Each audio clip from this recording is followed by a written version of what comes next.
ಎಲ್ಲಾ ಸ್ವಾಮೀಜಿಗಳು ಒಂದೇ ವೇದಿಕೆಯಲ್ಲಿ ಸೇರಿ ಎಲ್ಲರೂ ಸೇರಿ ಒಂದು ಒಮ್ಮತದ ನಿರ್ಣಯ ತಗೊಂಡು ಒಂದು ಸಮಾಜಕ್ಕೆ ಸಂದೇಶ ಕೊಡುವಂತ ಕೆಲಸ ಮಾಡ್ತಾ ಇದ್ದೀವಿ ಮೇಡಮ್.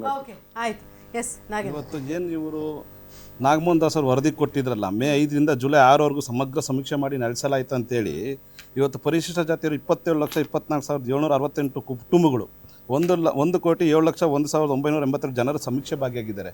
ಎಷ್ಟು ಜನ ಅವ್ರಿಗೆ ರಕ್ಷಣೆ ಸಿಕ್ಕಿದೆ ಸರ್ಕಾರದಿಂದ, ಎಷ್ಟು ಜನ ಬೀದಿಗೆ ಬಂದಿದ್ದಾರೆ. ಇವತ್ತು ಅಲೆಮಾರಿಗಳ ಜೀವನಗಳು ಅಲೆದಾಟ ನಡೀತಾ ಇದೆ. ಅಲೆಮಾರಿಗಳ ಜೀವನ ಅಲೆದಾಟ. ಇವತ್ತು ಏನು ಅವ್ರನ್ನ ಕೂಗಿ ಕೇಳೋರು ಯಾರು? ಅವ್ರನ್ನ ಯಾಕೆ ಬಿಟ್ರಿ ಬೀದಿಗೆ ನೀವು? ಇವತ್ತು ನೀವು 6% ರೈಟು ಲೆಫ್ಟು ಈ ಥರ 5% ಮಾಡಿ 17% ಮಾಡಿದ್ರಿ.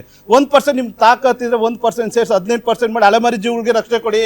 ಇಲ್ಲ 1% ಕಡಿಮೆ ಮಾಡಿ ಅಲೆಮಾರಿ ಜೀವಿಗಳನ್ನ ಮುಂದೆ ತನ್ನಿ. ಅವ್ರನ್ನ ಬೀದಿಗೆ ಬಿಟ್ಟು ಸರ್ಕಾರ ಇವತ್ತು ಲಿಂಗಾಯತರ ಕಡೆ ಹೋಗ್ತಾ ಇದೆ, ಗೌಡ್ರ ಕಡೆ ಹೋಗ್ತಾ ಇದೆ, ನಾಳೆ ಬ್ರಾಹ್ಮಣರ ಕಡೆ ಹೋಗ್ತಾ ಇದೆ, ಮೈನಾರಿಟಿದಾಯ್ತು. ಈಗ ಕ್ರಿಶ್ಚಿಯನ್ಸ್ಗಳನ್ನ ಹೊಲ ತಂದ್ರಿ ನೀವು.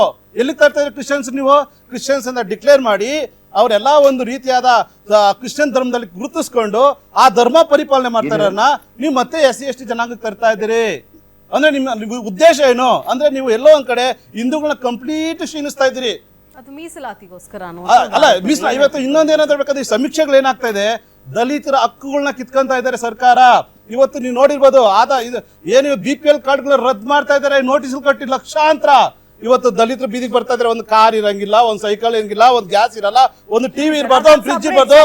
ಈ ರೀತಿಯಾದ ಒಂದು ಧೋರಣೆ ಮಾಡಿ ಒಳ ಮೀಸಲಾತಿ ಹೆಸರಲ್ಲಿ ದಲಿತರು ಬೀದಿಗೆ ತರ್ತಾ ಇದೆ.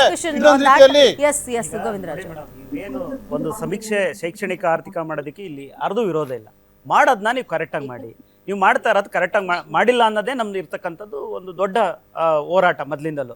ಏಕೆಂದರೆ ಈಗ ಆಲ್ರೆಡಿ ನಾವು ಏನು ಕಳೆದ ಬಾರಿ ನಾವು ಕಾಂತರಾಜ್ ವರದಿ ಸರಿ ಇಲ್ಲ, ನೀವು ಮತ್ತೆ ಮಾಡೋದನ್ನ ಸರಿಯಾಗಿ ಮಾಡಿ ಅಂತ ಮನವಿ ಮಾಡಿದ್ರು ಕೂಡ ಇವರು ತರಾತುರಿಯಲ್ಲಿ ಎಲ್ಲ ಒಂದು ಕಡೆ ಒಂದು ಸಮೀಕ್ಷೆ ಮಾಡಿ ಮುಗಿಸಿದ್ರೆ ಎಲ್ಲ ಒಂದು ಕಡೆ ಸೋನಿಯಮ್ಮಂಗೋ ರಾಹುಲ್ ಅಣ್ಣಂಗೋ ಒಪ್ಪಿಗೆ ಆಗುತ್ತೆ, ನಮ್ಮ ಚೇರಿಂದ ಇಳಿಸಲ್ಲ ಅನ್ನೋ ಒಂದೇ ಒಂದು ದೃಷ್ಟಿಯಿಂದ ಇಟ್ಕೊಂಡಿಬಿಟ್ಟು ಎಲ್ಲ ಒಂದು ಕಡೆ ಇವ್ರು ಇಷ್ಟ ಬಂದಂಗೆ ಯಾವುದೇ ಒಂದು ಪೂರ್ವ ಯೋಜನೆಗಳಿದ್ದಲ್ಲೇ ಏನೋ ತಯಾರಿ ಮಾಡಿ ಬಿಜೆಪಿ ಅವರು ಈಗ ಅಡಕತ್ರಿಯಲ್ಲಿದ್ದೀರಿ. ಖಂಡಿತ ಇಲ್ಲ ಮೇಡಮ್, ನಮ್ದು ಸ್ಪಷ್ಟತೆ ಇದೆ ನೋಡಿ ಮೇಡಮ್. ನಾಯಕರು ಅದೇ ತರ ಇದ್ದಾರೆ ಸರ್. ನಮ್ದು ಸ್ಪಷ್ಟತೆ ಇದೆ ಮೇಡಮ್. ಈಗ ಜಾತಿ ಗಣತಿ ಆಗದೇ ಆದ್ರೆ ಇದು ಕೇಂದ್ರ ಸರ್ಕಾರ ಮಾಡುವಂತ ಜವಾಬ್ದಾರಿ. ಖಂಡಿತವಾಗ್ಲೂ ಆಲ್ರೆಡಿ ಕೇಂದ್ರ ಸರ್ಕಾರ ಘೋಷಣೆ ಮಾಡಾಗಿದೆ ಜಾತಿ ಗಣತಿ ಮಾಡ್ತೀವಿ ಅಂತ. ಇವ್ರು ಮಾಡ್ತಾ ಇರ್ತಕ್ಕಂಥದ್ದು ಏನಂದ್ರೆ ಆರ್ಥಿಕ, ಶೈಕ್ಷಣಿಕ ಮತ್ತೆ ಸಾಮಾಜಿಕ ಒಂದು ಎಲ್ಲ ಒಂದ್ ಕಡೆ ಸರ್ವೆ ಮಾಡಿಸ್ತೀವಿ. ಈಗೆಲ್ಲ ಒಂದ್ ಕಡೆ ಅದನ್ನ ಜಾತಿಗಳ ಸರ್ವೆ ಅಂತ ಹೇಳ್ಬಿಟ್ಟು ಕನ್ವರ್ಟ್ ಮಾಡ್ಕೊಂಡು ಎಲ್ಲ ಒಂದ್ ಕಡೆ ಜನರಲ್ಲಿ ಗೊಂದಲ ಗೂಡಿಸ್ಕೊಂಡು ಇವ್ರದೇ ನಾಯಕರುಗಳು ಇವತ್ತು ವಿರೋಧ ಮಾಡಕ್ಕೆ ನಿನ್ನೆ ಆಗಿದೆ. ಆಲ್ರೆಡಿ ಕ್ಯಾಬಿನೆಟ್ ಅಲ್ಲಿ ಇವರು ಮಾಡುವಂತ ಕ್ರಮದ ಬಗ್ಗೆ ಸರಿ ಇಲ್ಲ, ಇವ್ರದೇ ನಾಯಕರುಗಳು ವಿರೋಧ ಮಾಡ್ತಾ ಇದಾರೆ. ಇದರಿಂದ ಎಲ್ಲ ಒಂದ್ ಕಡೆ ಜನರನ್ನ ನೀವು ಎಲ್ಲ ಒಂದ್ ಕಡೆ ಕಿತ್ತಾಡಂಗ್ ಮಾಡ್ತಾ ಇದ್ದೀರಾ, ಒಡೆದಾಡಂಗ್ ಮಾಡ್ತಾ ಇದ್ದೀರಾ. ಈ ರೀತಿಯಾದ ಗೊಂದಲಗಳು ಕೂಡ ಅವ್ರದೇ ಕ್ಯಾಬಿನೆಟ್ ಇರ್ತಕ್ಕಂಥ ಸಚಿವರು, MLAಗಳು ನಡೀತಾ ಇದೆ.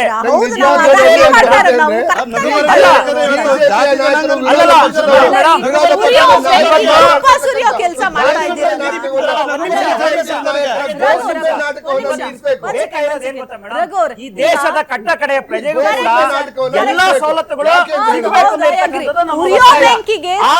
ಸುರಿಯೋ ಕೆಲಸನ ಕಾಂಗ್ರೆಸ್ ಇವತ್ತು ಮಾಡ್ತಾ ಇಲ್ವಾ? ಅಲ್ಲ, ಇವತ್ತು MB ಪಾಟೀಲ್ ಅವ್ರ ನಡೆ ನೀವು ನೋಡಿದ್ರಿ.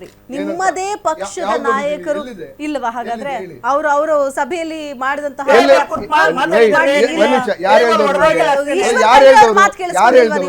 ಈಶ್ವರ್ ಖಂಡ್ರೆ ಅವ್ರ ಸರ್ ಮಾಹಿತಿ ಇಲ್ಲದೆ ಸುಮ್ನೆ ಕುತ್ಕೊಂಡು ಮಾತಾಡೋದು ನಾವು ರಾಜಕೀಯ ವ್ಯಕ್ತಿಗಳಲ್ಲ ಸರ್. ಯಾವುದೇ ಮಾಹಿತಿ ಈಗ ನಾವು ಸಂಪುಟ ಸಭೆ ಏನಕ್ಕೆ ನಡೆಯೋದು? ಸಂಪುಟ ಸಭೆಯಲ್ಲಿ ಚರ್ಚೆ ಮಾಡೋದಕ್ಕೆ, discussion not A decision. So discussion ಆಗಿ ಅದು ಚರ್ಚೆ ಆದ ನಂತರ ಡಿಸಿಷನ್ ಆಗ್ತದೆ. ಚರ್ಚೆಯಲ್ಲಿ ಎಲ್ಲಾ ರೀತಿಯ ವಿಚಾರಗಳು ನಡೆದೇ ನಡೀತವೆ.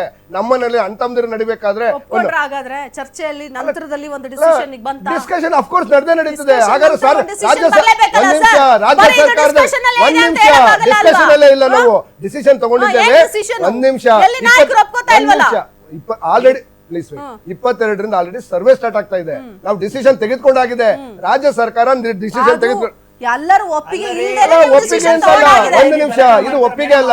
ನಾವು ಒಂದ್ ನಿಮಿಷ ಪ್ಲೀಸ್ ವೈಟ್, ನಾವು ಒಪ್ಪಿಗೆ ಒಂದ್ ನಿಮಿಷ ಪ್ಲೀಸ್ ವೈಟ್. ಕ್ಯಾಬಿನೆಟ್ ಅಲ್ಲಿ ಒಂದ್ ನಿಮಿಷ ಶಿಲ್ಪ ಪ್ಲೀಸ್. ನಿಮಗೆ ಹೌದು, ಆ ಕ್ಯಾಬಿನೆಟ್ ಅಲ್ಲಿ ಒಪ್ಪಿಗೆ ಕೊಟ್ಟ ನಂತರ ಎಂ ಬಿ ಪಾಟೀಲ್ ಅವರು, ಈಶ್ವರ್ ಖಂಡ್ರೆ ಅವರು, ಡಿ ಕೆ ಶಿವಕುಮಾರ್ ಅವರು, ಸ್ವಾಮಿ ಅವರು, ನಮ್ಮ ಇವರು ಮಹದೇವಪ್ಪನವರು, ಪರಮೇಶ್ವರ್ ಸರ್, ಇಂತ ಘಟಾನುಘಟಿ ನಾಯಕರುಗಳೆಲ್ಲ ಸೇರಿ ತೀರ್ಮಾನ ತೆಗೆದುಕೊಂಡಿದ್ದಾರೆ. It's a decision, not a discussion. After a discussion decision ತೆಗೆದುಕೊಂಡಿದ್ದಾರೆ. ಅದಾದ ನಂತರನೇ ಈಗ ಅದಾದ ನಂತರನೇ 22ರಿಂದ ಸರ್ವೆ ನಡೀತಾ ಇದೆ. ಡಿಸಿಷನ್ ತಗೊಂಡಿಲ್ಲ, ಚರ್ಚೆ ಇದ್ರ ಬಗ್ಗೆ ಮಾಡ್ತಾ ಇಲ್ಲ. ನಾವು ಬೇರೆ ಬೇರೆ ವಿಚಾರ, ಸರ್ಕಾರದಲ್ಲಿ ಬೇರೆ ಬೇರೆ ವಿಚಾರದ ಬಗ್ಗೆ ಚರ್ಚೆ ಮಾಡ್ತಿದ್ದೇವೆ. ಈಗ ಒಂದು ವಿಚಾರವನ್ನ ನಮ್ಮ ಮಿತ್ರರು ಹೇಳಿದ್ರು, ಏನು ಮಾತಾಡ್ತಾರೆ ರಾಹುಲ್ ಗಾಂಧಿ ಅವರು, ಸೋನಿಯಾ ಗಾಂಧಿ ಅಂತ ಹೇಳ್ತಾರೆ. ಸ್ವಾಮಿ, ನಾನೇ ನೀವು ಪ್ರಶ್ನೆ ಮಾಡ್ತೇನೆ, ಈ ಉಪ ಪಂಗಡಗಳು ಬೇಡ ಅಂತ ಹೇಳಿದ್ರೆ ನಿಮ್ಮ ಮೋದಿ ಅವರು ಕೇಂದ್ರ ಸರ್ಕಾರಕ್ಕೆ ಶಕ್ತಿ ಇದೆ, ಕ್ಯಾನ್ಸಲ್ ಮಾಡ್ಬಿಟ್ಟು ಒಂದೇ ಜಾತಿ ಅಂತ ಮಾಡಿ, ಬೇಡ ಬರೀ ಹಿಂದೂಗಳು ಅಂತಾನೆ ಮಾಡಿ. ಅದನ್ನು ಮಾಡಕ್ಕಾಗದೆ ಅರ್ಥ ಅಲ್ಲ. ನಿಮ್ಮ ರಾಜ್ಯದ ಜನತೆ ಮುಂದೆ ಹೇಳ್ಬೇಡಿ. ಜನರಿಗೆ ಕೆಲಸ ಮಾಡಿದ್ರೆ ನಿಮಗೆ ಕಾಂಗ್ರೆಸ್ ಆಯ್ತು, ಬೆಂಕಿ ಹಚ್ಚಲ್ಲ. ನೀವು